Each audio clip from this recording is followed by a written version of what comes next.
Last part में हमने देखा था कि किंग यून सेक्ट, फेंगजियान वैले और तियानिन टेम्पल के लोग ट्रेजर्स पाने के लिए वेस्टर्न एरिया में आ गए थे, लेकिन रात में उन पे लॉन्गेविटी हॉल का मास्टर और उसके डीमन स्टूडेंट्स अटैक कर देते हैं, जहां उन तीनों ग्रुप्स ने मिलकर लॉन्गेविटी हॉल के कई लोगों को मार दिया था, जिसे देखकर उस मास्टर ने अपने लोगों को वहां से वापस भेज दिया था और वो खुद एक मिरर ट्रेजर से उन तीनों ग्रुप से अकेला लड़ने लगा था, जहां मिरर ट्रेजर के कारण वो उन तीनों ग्रुप्स पर भारी भी पड़ रहा था।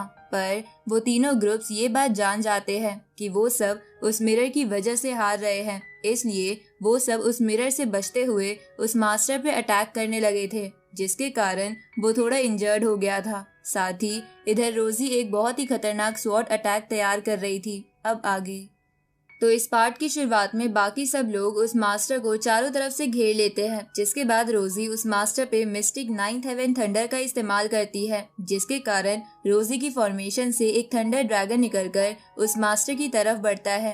पर वो मास्टर अपने मिरर की मदद से उस ड्रैगन से बच जाता है, लेकिन उसी वक्त रोजी अपनी फॉर्मेशन की सारी लाइटनिंग उस मास्टर पे रीडायरेक्ट कर देती है, जिसके कारण उसे बहुत दर्द हो रहा था।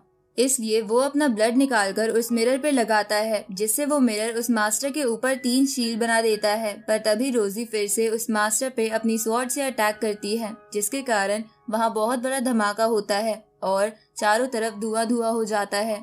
जहाँ धुआं हटने के बाद वो लोग देखते हैं कि वो मास्टर अभी भी जिंदा था, लेकिन वो बहुत ज्यादा इंजर्ड हो गया था। इसके बाद वो मास्टर उन सबसे कहता है कि आज जो सब मैंने झेला है मैं उसका 100 गुना करके तुम सबको लौटाऊंगा। अब ये बोल के वो मास्टर वहाँ से भाग जाता है, तो लीजुन ये देखकर उसका पीछा करने जाता है, पर वो मैसेंजर लीजुन को रोक लेता है क्योंकि जंगल में और भी खतरे हो सकते थे।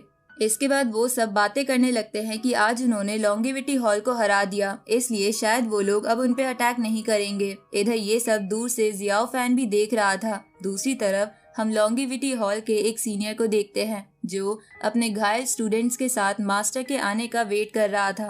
तभी वहाँ मास्टर आ जाते हैं, लेकिन वो बहुत ही ज्यादा इंजर्ड थे, तो ये देखकर वहाँ खड़े स्टूडेंट्स हैरान थे।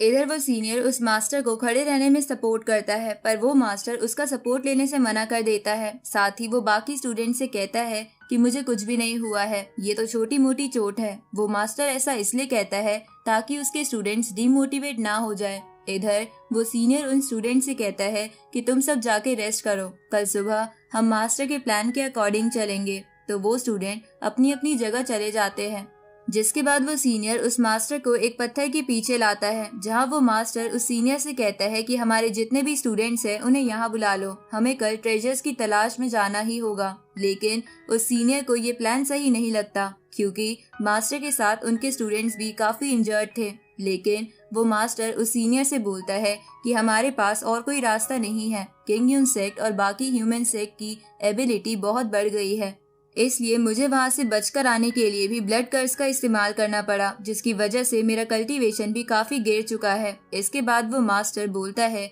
कि इस जंगल में भी 3 मेन सेक्ट है और अगर हम आज पीछे हो गए तो हम लोग तबाह हो जाएंगे। हमारे पास फाइट करके उस ट्रेजर को हासिल करना ही इकलौता रास्ता बचा है जिससे हम सरवाइव कर सकते हैं। उसी वक्त उस सीनियर को आसमान में एक रोशनी दिखती है, तो वो सीनियर मास्टर से परमिशन लेकर उसी तरफ चला जाता है। थोड़े समय बाद उन सभी को बांसुरी की आवाज आती है, साथ ही चारों तरफ पॉइजन फैल रहा था। तो ये सब होता देख सभी स्टूडेंट्स और मास्टर अलर्ट हो जाते हैं, लेकिन मास्टर को समझ नहीं आ रहा था कि वो सीनियर अभी तक लौटा क्यों नहीं। उसी वक्त किन उस सीनियर की तलवार उस मास्टर की तरफ फेंकते हुए कहता है कि अंकल, क्या आप इस सीनियर का तो वेट नहीं कर रहे, पर वो तो मर चुका है। तो वो मास्टर किन को वहाँ देखकर उसे पहचान लेता है। इस पे किन कहता है कि मैं आपसे इम्प्रेस हूँ जो आपने मुझे अंधेरे में भी पहचान लिया। इस पे वो मास्टर कहता है कि तुम्हारा 10,000 पॉइजन सेक्ट बाकी सेक्ट मेंबर्स के प्रति बहुत ही निर्दयी है। क्या तुम्हें डर नहीं लगता कि तुम्हें मौत के बाद नर्क जाना पड़ेगा?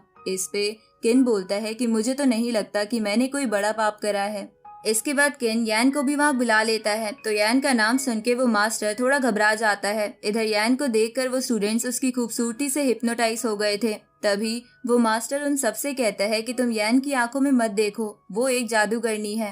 पर तब तक वो स्टूडेंट्स हिप्नोटाइज हो गए थे, तो वो मास्टर उन्हें बेहोश कर देता है। इसके बाद यैन उस मास्टर को ग्रीट करते हुए कहती है कि आप प्लानिंग तो जबरदस्त बनाते हो, क्योंकि आपने प्लानिंग करके मेरे सेक्ट के बंदे को मार दिया और ऐसा दिखाया कि 10,000 पॉइजन सेक्ट ने उसे मारा है। क्या आपको हमारे सेक्ट से बिल्कुल डर नहीं लगता? उसी वक्त उस जंगल के सारे क्रोस शोर मचाने लगते हैं और आसमान पूरा लाल हो जाता है, क्योंकि जियाओ फैन वहाँ आ गया था। अब जियाओ फैन वहाँ आते हुए वहाँ खड़े कुछ स्टूडेंट्स की सोल उनके अंदर से खींच लेता है। तो उन तीनों को एक साथ देखकर वो मास्टर बोलता है, तो अच्छा, तुम तीनों शुरुआत से ही मेरे खिलाफ प्लानिंग कर रहे थे। मैंने स्मॉल गेन के चक्कर में तुम लोगों के खतरे को तो इग्नोर ही कर दिया था। उसी वक्त केन उस मास्टर और उन स्टूडेंट्स के नीचे एक घेरा बनाता है, जिसके बाद वो उनसे कहता है कि ये घेरा लोगों की एनर्जी सोख लेता है, इसलिए जो भी बचना चाहता है वो अभी इस घेरे से निकलकर यहाँ से भाग सकता है। ये सुन के दो स्टूडेंट्स डर के मारे वहाँ से भाग जाते हैं, पर तीसरे स्टूडेंट को वो मास्टर रोक लेता है। लेकिन वो लोग भी वहाँ से भागना चाहते थे, इसलिए वो मास्टर उन्हें वहाँ से जाने देता है और हंसते हुए कहता है कि मैं बूढ़ा हो गया हूँ और लगता है कि आज लॉन्गेविटी हॉल की 100 साल की बुनियाद मेरे हाथों खत्म हो जाएगी। इसलिए तुम लोग चाहते होंगे कि मैं सरेंडर कर दूं ताकि मेरी स्किल्स तुम्हारे काम आ सके। इस पे जियाओ फैन उससे कहता है कि तुम्हारा कल्टीवेशन और एक्सपीरियंस मुझसे ज्यादा है, इसलिए अगर मैंने तुम्हें सरेंडर करवा के अपने सेक्ट में ज्वाइन करवा लिया तो मेरी सेक्ट में वैल्यू कम हो जाएगी, तो मैं ऐसा नहीं करने वाला। ये सुन के वो मास्टर समझ जाता है कि वो तीनों उसे मारने के इरादे से ही यहाँ आए हैं, इसलिए वो अपना मिरर बाहर निकाल लेता है। अब वो तीनों उस मास्टर की तरफ बढ़ने लगते हैं, जहाँ आगे बढ़ते हुए केन कहता है कि आप सच में अमेजिंग हैं और आपकी स्ट्रैटेजी भी कमाल की होती है, पर यही आपका अंत है। ये सुन के वो मास्टर उन तीनों पर हमला कर देता है। इस तरफ हम केन्यून सेक्ट और बाकी लोगों को देखते हैं, जहां सॉन्ग दारेन की लवर उसके पास आके उससे कहती है कि तुमने फाइट के दौरान बहुत मेहनत करी थी, क्या तुम्हें कोई इंजरी तो नहीं हुई? इस पे सॉन्ग दारेन कहता है कि मुझे इतनी आसानी से कोई इंजरी नहीं हो सकती, मैं डीमंस को मारने के लिए अपनी जान तक दे सकता हूँ। तो ये सुन के वो लवर सॉन्ग दारेन को बेवकूफ बोल के गुस्से में रोजी के पास आ जाती है। तो रोजी उसे गुस्से में देखकर उससे कहती है कि सॉन्ग दारेन को शुरुआत से ही कई रिस्पॉन्सिबिलिटी संभालनी पड़ी थी और इस वजह से उसे लोगों से ठीक से बात करनी नहीं आती, इसलिए तुम्हें उसे अच्छे से ट्रीट करना चाहिए। इस पे वो लवर कहती है कि पता नहीं सॉन्ग दारेन ही इतना बेवकूफ क्यों है, क्योंकि बैम्बू पीक के मास्टर ने तो अपनी लवर से शादी करने के लिए उसे किडनैप तक कर लिया था, पर ये तो प्यार के बारे में कुछ जानता ही नहीं है। इस पे रोजी बोलती है कि तुम सही कह रही हो, बैम्बू पीक के सभी लोग बहुत ज्यादा भोले हैं। इस वक्त रोजी जियाओ फैन के बारे में याद कर रही थी। इधर वो मैसेंजर तियानिन टेम्पल के मॉन्क और लीज उनसे कहता है कि बैटल के बाद लॉन्गेविटी हॉल को काफी नुकसान पहुंचा है, इसलिए अभी हमें उनसे खतरा नहीं है, पर हम यहाँ कई दिनों से तलाश कर रहे हैं, पर हमें अभी तक उस ट्रेजर का कोई सुराग नहीं मिला है। इस पे ली जुन मैसेंजर से पूछता है कि तो क्या आप इस जंगल के इनर पार्ट को इन्वेस्टिगेट करने की सोच रहे हो? ये सुन के वो मैसेंजर हाँ करता है। तो तियानिन टेम्पल का मॉन्क बोलता है कि जंगल का इनर एरिया तो टॉक्सिक गैस से भरा हुआ है और वहाँ काफी पॉइजनस एनिमल्स और इंसेक्ट भी है, तो क्या हमारा वहाँ जाना सेफ होगा? इस पे वो मैसेंजर कहता है कि मैंने एक प्लान बनाया है कि हम कुछ स्टूडेंट्स को जंगल के आउटर एरिया में ही छोड़ देंगे और हाई कल्टीवेशन वाले लोग ही जंगल के इनर एरिया में जाएंगे। तो इस प्लान के लिए लीजुन और वो मॉन्क भी मान जाते हैं। इस तरफ हम किन, यैन और जियाओ फैन को देखते हैं, जो एक एसिड से भरे दलदल के सामने खड़े थे, जिन्होंने शायद उस मास्टर को उस दलदल में गिरा के मार दिया था। उसी वक्त वो सभी लोग जंगल के बीच बहुत तेज रोशनी देखते हैं, जो शायद उसी ट्रेजर की थी। इसलिए उसे देखकर केन उन सब लोगों से कहता है कि अब हमारा काम पूरा हुआ, इसलिए हमें अलग हो जाना चाहिए। तो ये सुन के यैन वहाँ से जाने लगती है। तो केन मजाक में यैन से कहता है कि मैं होप करूंगा कि तुम इनर एरिया में मुझ पे रहम करोगी।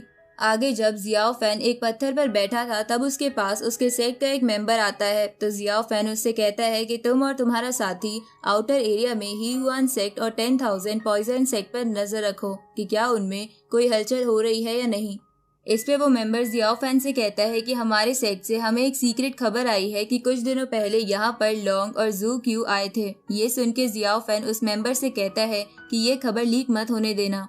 और तुम ऐसा ही एक्ट करो जैसे नॉर्मली करते हो। इधर टाओ उस पत्थर के पीछे ही बैठा था तो जियाओ फैन वहाँ से जाने से पहले टाओ से कहता है कि ये जगह बहुत खतरनाक है, इसलिए तुम अगर जिंदा रहना चाहते हो तो यहाँ से निकल जाओ। तो जियाओ फैन के वहाँ से जाने के बाद टाओ चिल्ला के बोलता है कि मैं जहाँ जाना चाहूँ वहाँ जा सकता हूँ, तुम मुझे रोकने वाले कोई नहीं हो सकते। इस तरह वो मैसेंजर, रोजी, शेंग, मोंग और फेंगजियान वैले के लोगों के साथ इनर एरिया में आ जाता है जहाँ बहुत ज्यादा टॉक्सिक गैस थी। तो वो लोग भी उस गैस से बचने के लिए अपने चारों तरफ प्रोटेक्शन बना लेते हैं। इधर फेंगजियान वैली की यान लीजुन को कुछ इशारा करती है, जिसके बाद लीजुन चुपके से वहाँ एक मैजिक करता है, जिसके बाद वो उस मैसेंजर को फॉलो करने लगता है।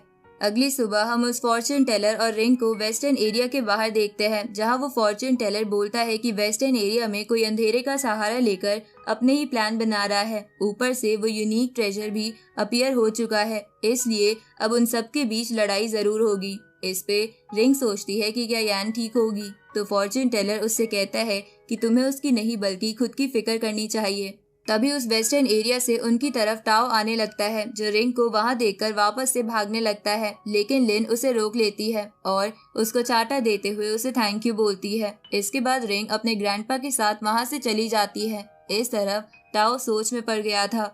दूसरी तरफ वो मोंग बाकी लोगों से कहता है कि यहाँ की टॉक्सिक गैस बहुत ज्यादा स्ट्रॉन्ग है, इसलिए हमें यहाँ संभल कर रहना होगा। तभी अचानक से उनके सामने कई सारे बड़े से टोर्नेडो आ जाते हैं, तो वो लोग उनसे बचते हुए आगे सेफली चले जाते हैं। जहाँ आगे जाने पर लीजुन कहता है कि मोंग ने तो कहा था कि ये पॉइजन तो बहुत स्ट्रॉन्ग है, पर ये तो बिल्कुल नॉर्मल है। इस पे वो मैसेंजर उससे कहता है कि अभी हम डेस्टिनेशन पर पहुँचे नहीं, इसलिए तुम्हें अभी से चीजों को अंडर एस्टिमेट नहीं करना चाहिए। उसी वक्त हम उन लोगों के चारों ओर एक बड़े से पाइथन को देखते हैं, जिसे वो लोग भी देख लेते हैं और उसे देखकर घबरा जाते हैं। और इसी के साथ ये पार्ट यहीं खत्म होता है।